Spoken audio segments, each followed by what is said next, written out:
Dan Aykroyd has spoken out in support of cancel culture when it's appropriate. The Ghostbusters star, 69, said hurtful comedy should be called out for its hurtfulness.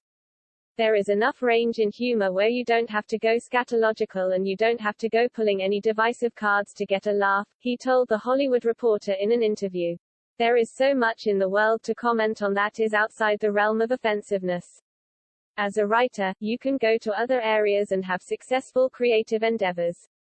Scatological humor is fun. It's easy laughs. But there is more intelligent writing that can happen if you stay away from the offensive material that should be rightly cancelled for its hurtfulness, he continued.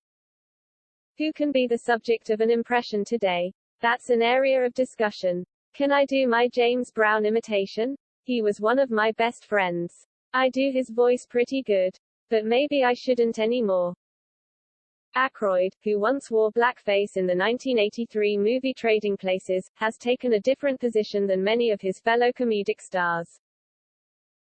Most recently, comedian Dave Chappelle refused to be cancelled over comments he made about transgender people during his latest stand-up special on Netflix titled The Closer.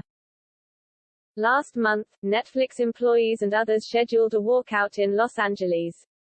The focus was to highlight their objections to the comedy special and the company's handling of it.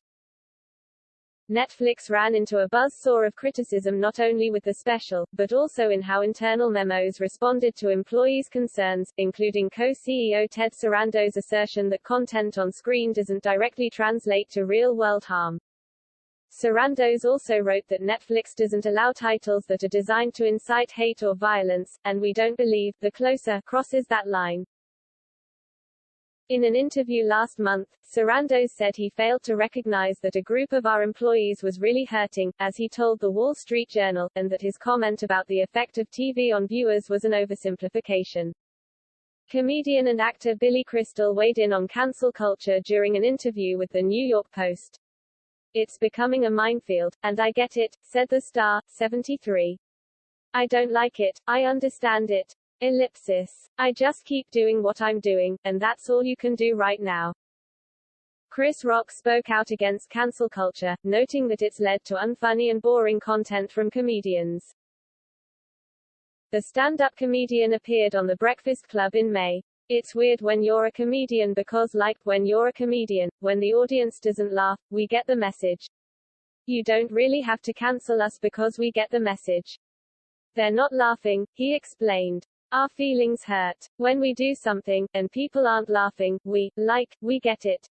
Meanwhile, Seth Rogen downplayed the impact of cancel culture by arguing that some comedians are going a bit overboard in reckoning with past jokes that have not aged well.